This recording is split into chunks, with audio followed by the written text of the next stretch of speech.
Hello, good morning, जोहार। मैं संजय और आप देख रहे हैं न्यूज़ झारखंड। चलिए जानते हैं आज की मुख्य 25 बड़ी खबरों को। पहली बड़ी खबर की बात करें तो झारखंड पंचायत चुनाव पहले चरण की वोटिंग खत्म। 21 जिलों के 72 प्रखंडों में हुआ मतदान। प्रदेश में हुए पंचायत चुनाव के पहले चरण में 21 जिलों के 72 प्रखंडों में मतदान संपन्न हुआ।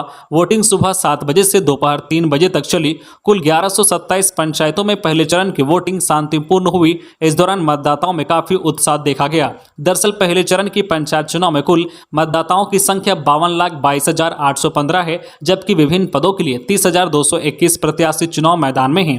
अब तक प्राप्त आंकड़ों के अनुसार साहिबगंज के 3 प्रखंडों में वोटिंग हुई। दोपहर 3 बजे तक जिले के बरहड़वा प्रखंड में 71% से अधिक मतदान हुआ। इसी तरह सीएम हेमंत सोरेन के पैतृक गांव रामगढ़ के नेमरा में उत्साह का माहौल देखा गया। यहां क्षेत्र के मतदाताओं ने बढ़ चढ़कर हिस्सा लिया। यहां करीब 85% वोटिंग हुई। इसी तरह हजारीबाग के 5 प्रखंड में करीब 63% मतदान हुआ। वहीं चतरा में 68.47%, लातेहार में 63.09%, पलामू में 65.43%, वहीं रांची में 70.45% मतदान हुआ। अगली बड़ी खबर की बात करें तो झारखंड के इन इलाकों में आज है बारिश की संभावना। जाने कब तक आ सकता है मानसून। झारखंड के लोगों को अगले कुछ दिनों तक भीषण गर्मी से राहत मिलने की संभावना है। मौसम विभाग रांची के वैज्ञानिक अभिषेक आनंद के अनुसार पहला साइक्लोनिक सर्कुलेशन का क्षेत्र पूर्व पश्चिम मध्य प्रदेश से उत्तर पूर्व झारखंड तक तथा दूसरा साइक्लोनिक सर्कुलेशन का क्षेत्र उत्तर दक्षिण मध्य प्रदेश से उत्तर पूर्व झारखंड तक बना है।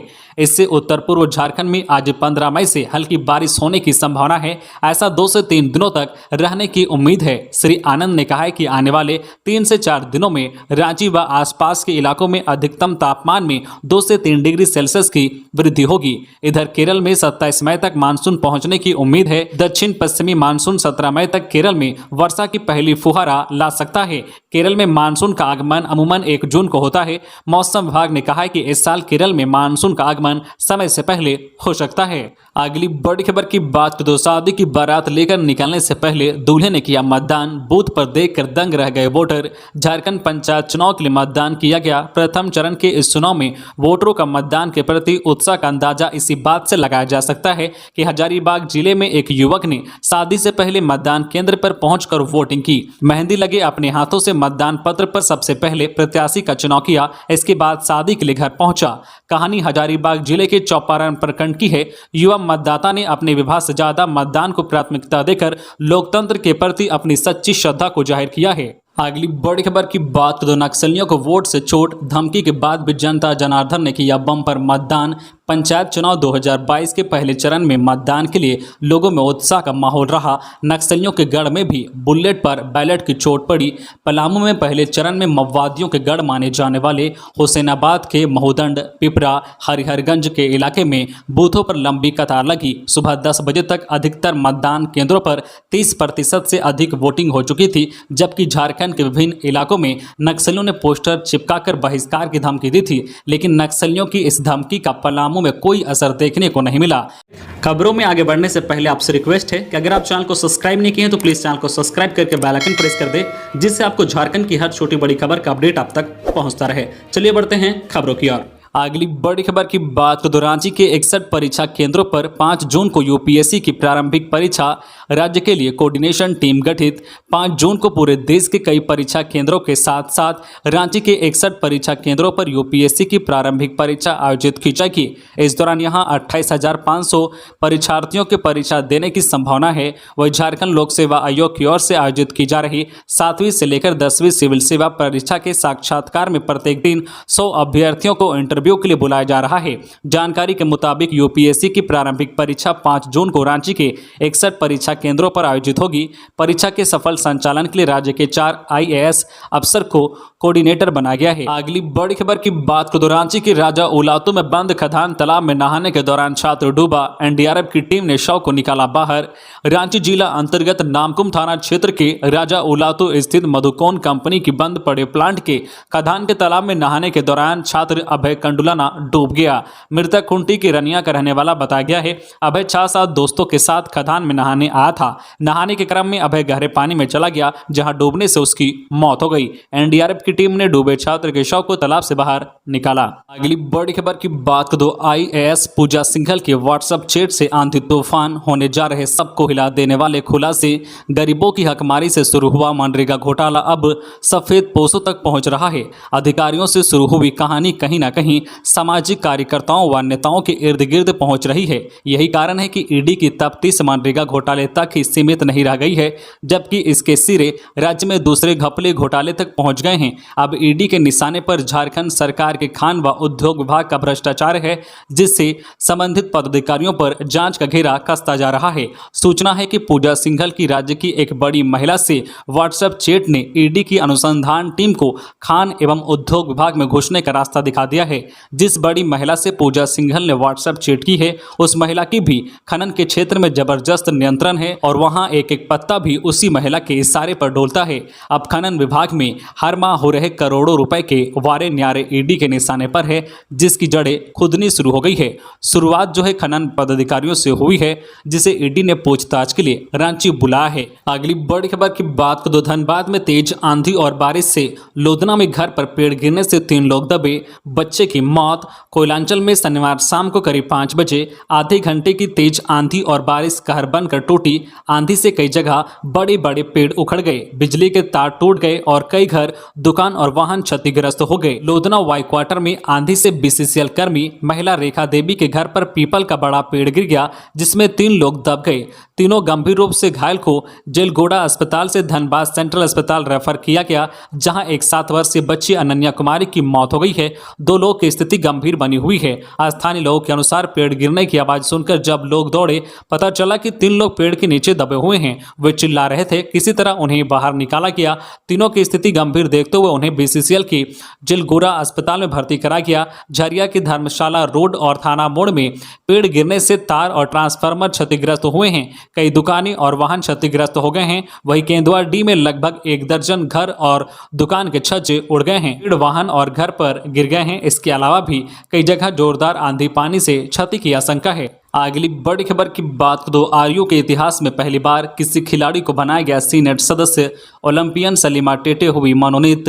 रांची विश्वविद्यालय के स्पोर्ट्स कोटा से सिमडेगा कॉलेज की छात्रा ओलंपियन और भारतीय हॉकी टीम में शामिल हॉकी खिलाड़ी सलीमा टेटे को रांची विश्वविद्यालय सीनेट का सदस्य मनोनीत किया गया है। 18 मई को सीनेट की बैठक है और इसकी तैयारी रांची विश्वविद्यालय की ओर से की जा रही है। विश्वविद्यालय की ओर से पहली बार खेल कोटे से सीनेट का सदस्य मनोनीत किया गया है। अगली बड़ी खबर की बात कर दो। सिमडेगा में नक्सल प्रभावित क्षेत्रों में बम्पर मतदान। चप्पे चप्पे पर तैनात थे जवान। झारखंड त्रिस्तरीय पंचायत चुनाव के प्रथम चरण का मतदान शनिवार को संपन्न हो गया। सिमडेगा जिले के 4 प्रखंडों में सुबह 7 बजे से 3 बजे तक मतदान हुआ। कुल 310 बूथों पर मतदान हुआ। विधायक भूषण बाड़ा ने अपने घर सिकरिया टांड बूथ में अपनी पत्नी जोशीमा खाका के साथ मतदान किया। जोशीमा खाका पाकरटांड प्रखंड से जिला परिषद सदस्य के लिए चुनाव लड़ रही है। पूर्व मंत्री एनोश एक्का की बेटी जीप सदस्य प्रत्याशी आयरिन एक्का भी करजी टांड बूथ में मतदान किया। इधर झारखंड पंचायत चुनाव को लेकर सिमडेगा जिले के नक्सल प्रभावित क्षेत्रों में सुरक्षा के अभूतपूर्व इंतजाम किए गए थे।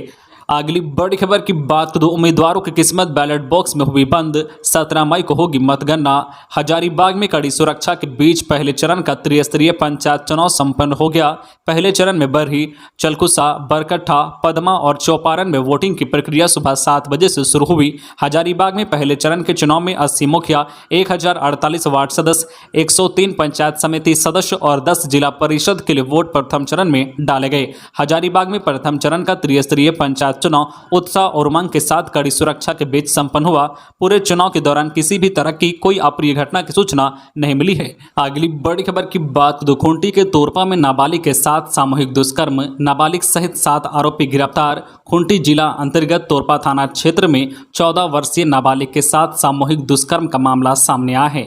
घटना के बाद डरी और सहमी पीड़िता ने किसी को जानकारी नहीं दी, लेकिन परिजनों को जानकारी मिलते ही तोरपा थाना की पुलिस को सूचित किया गया। सामूहिक दुष्कर्म की जानकारी मिलते ही पुलिस ने घटना में शामिल 4 नाबालिग समेत 7 आरोपियों को गिरफ्तार किया।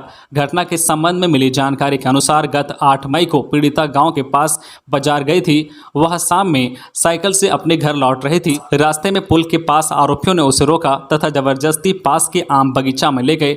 वही आम बगीचा के पास आरोपियों ने बारी बारी से उसके साथ दुष्कर्म किया। दुष्कर्म की घटना के बाद आरोपियों ने लड़की को घटना की जानकारी देने पर जान से मारने की धमकी दिया। इस घटना के बाद पीड़िता काफी डर गई। डर से लड़की ने घटना की जानकारी किसी को नहीं दी। शुक्रवार को उसने घटना की जानकारी अपनी बड़ी बहन को दिया। इसके बाद उसकी दीदी ने घटना की जानकारी पुलिस को दी। जानकारी मिलने के बाद पुलिस ने कार्रवाई करते हुए घटना में शामिल 7 आरोपियों को गिरफ्तार किया।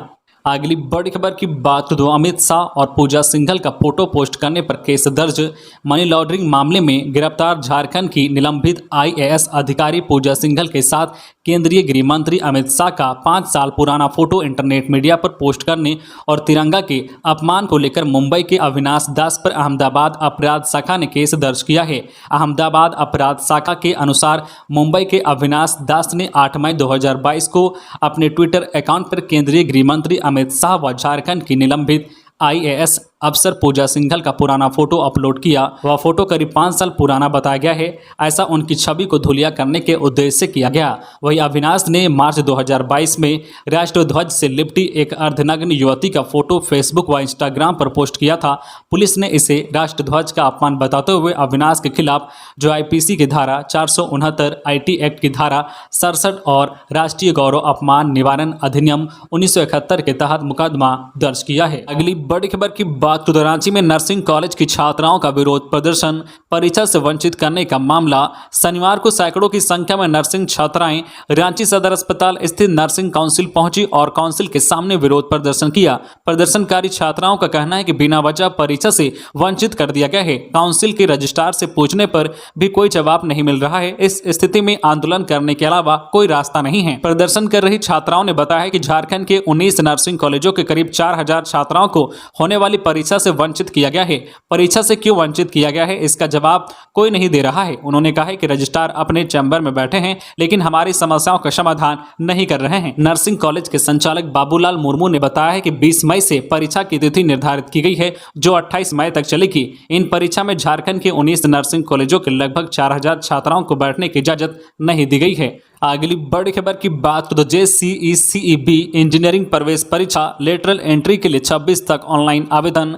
झारखंड संयुक्त प्रवेश प्रतियोगिता परीक्षा पार्षद ने लेटरल एंट्री के माध्यम से इंजीनियरिंग प्रवेश प्रतियोगिता परीक्षा की प्रक्रिया शुरू कर दी है। 12 मई से ऑनलाइन आवेदन शुरू होकर अंतिम तिथि 26 मई निर्धारित है। लेटरल एंट्री प्रवेश परीक्षा का आयोजन 26 जून को होगा। ऑनलाइन एडमिट कार्ड परीक्षा से 4 दिन पहले डाउनलोड किया जा सकता है। प्रवेश परीक्षा OMR बेस्ड ऑफलाइन मोड में निर्धारित है। मल्टीपल चॉइस प्रश्न पूछे जाएंगे।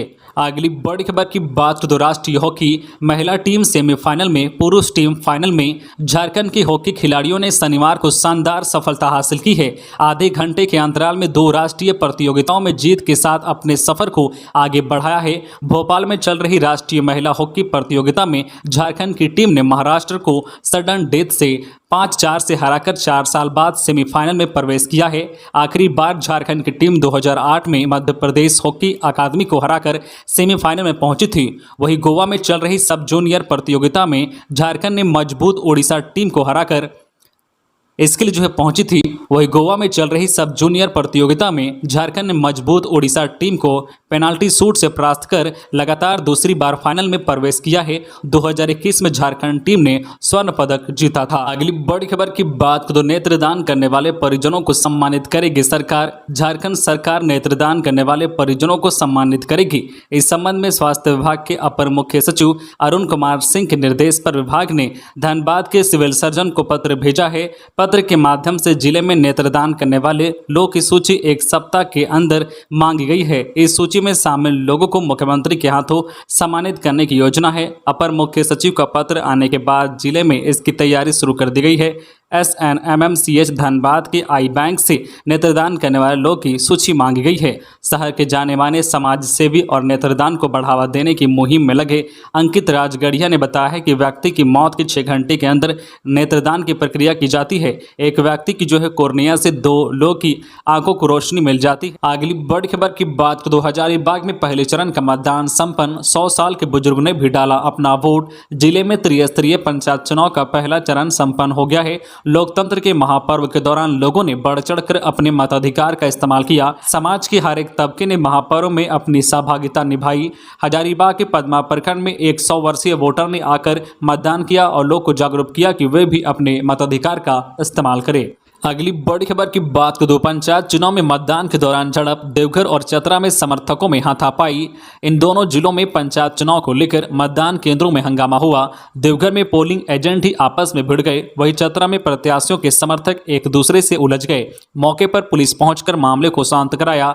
देवघर जिले में मोहनपुर प्रखंड के जमोरने पंचायत के बसडीहा वार्ड 8 में मतदान के दौरान हंगामा हुआ।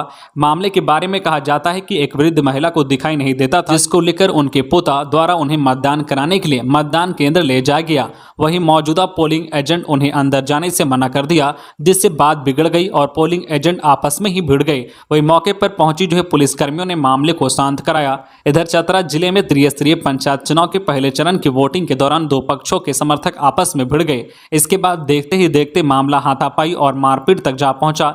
इस दौरान दोनों पक्षों के समर्थकों के बीच जमकर हाथापाई और मारपीट हुई। मामला चतरा जिले के प्रतापपुर प्रखंड क्षेत्र के भरही गांव में बनाए गए मतदान केंद्र की है। अगली बड़ी खबर की बात तो निशिकांत दुबे ने अब निकाला IAS पूजा सिंघल के व्हाट्सएप चैट का जिन। ताबड़तोड़ ट्वीट से मचाई खलबली। झारखंड के मुख्यमंत्री हेमंत सोरेन पर बेहद आक्रामक भाजपा सांसद निशिकांत दुबे ने भ्रष्टाचार के संगीन आरोपों में घिरी IAS पूजा सिंघल के व्हाट्सएप चैट का जिन निकालकर झारखंड की सियासत में नीचे से ऊपर तक खलबली मचा दी है। भाजपा सांसद ने प्रेम भैया चौबे और राजा के बारे में भी ट्वीट किया है। निशिकांत ने शनिवार को ट्विटर पर लिखे गए संदेश में कहा है कि झारखंड तो चंद्रकांत उपन्यास की तरह हो गया है। संभवतः राज्य सरकार और हेमंत सोरेन की ओर इशारा करते हुए लिखा है कि इस जो है सीना जोरी ने तो कमाल कर दिया। प्रवर्तन निदेशालय ED की रिमांड में रही IAS पूजा सिंघल से हो रही पूछताछ और इस मामले में हो रहे नए खुलासे की और जाने अनजाने में इशारा करते हुए भाजपा सांसद ने लिखा है कि व्हाट्सएप चैट ने तो कमाल कर दिया। राजा कौन है? किसने पैसे राजा को प्रत्येक महीने? पकड़े गए पैसे में राज्य का कितना? बाकी तो संथाल खनन पदाधिकारियां बता ही देंगे। इंतजार समाप्ति की तरफ। राजनीतिक इलाके में निशिकांत के इस ट्वीट के सीधे मायने निकाले जा सकते हैं। तमाम मामलों को भ्रष्टाचार से जोड़कर देखा जा सकता है। खासकर CM हेमंत सोरेन के खिलाफ हमेशा से मुखर रहने वाले निशिकांत दुबे के इस ट्वीट को भी ED छापेमारी, खदान लीज, चुनाव आयोग, पूजा सिंघल की गिरफ्तारी, झारखंड हाईकोर्ट की टिप्पणी का जो है समेकित बयान बताया गया है। अगली बड़ी खबर की बात दो शव मिलने से सनसनी। संदिग्ध अवस्था में तालाब से बच्चे का शव बरामद। पुलिस जांच में जुटी। खबर है गिरिडीह से, जहां पचम्बा थाना क्षेत्र के लोहेपिट्टी गांव में तालाब से 11 वर्षीय बच्चे का संदिग्ध अवस्था में शव मिला है। घटना की सूचना पर पुलिस ने शव को कब्जे में ले लिया। मृतक बच्चे की पहचान परसा गांव निवासी पिंटू साहू के पुत्र प्रशांत के रूप में की गई है। बताया जाता है कि प्रशांत 11 बजे घर से निकला था। उसके कुछ घंटे बाद उसके घर वालों को खबर मिली कि प्रशांत का शव लोहेपिट्टी के तालाब में मिला है। घटना की सूचना पचम्बा पुलिस को दी गई। सूचना मिलते ही पचम्बा थाना की पुलिस मौके पर पहुंची, शव को अपने कब्जे में लिया। पुलिस घटना की जांच पड़ताल में जुट गई है। तो ये थी आज की झारखंड की टॉप बड़ी खबरें। इसी तरह झारखंड की हर छोटी बड़ी खबर देखने के लिए आप हमारे चैनल न्यूज झारखंड चैनल को सब्सक्राइब करके बेल आइकन प्रेस कर दीजिए, जिससे आपको झारखंड की हर छोटी बड़ी खबर का अपडेट आप तक पहुंचता रहे। तो आज के लिए बस इतना ही। हमें दीजिए इजाजत, फिर मिलते हैं नेक्स्ट न्यूज में।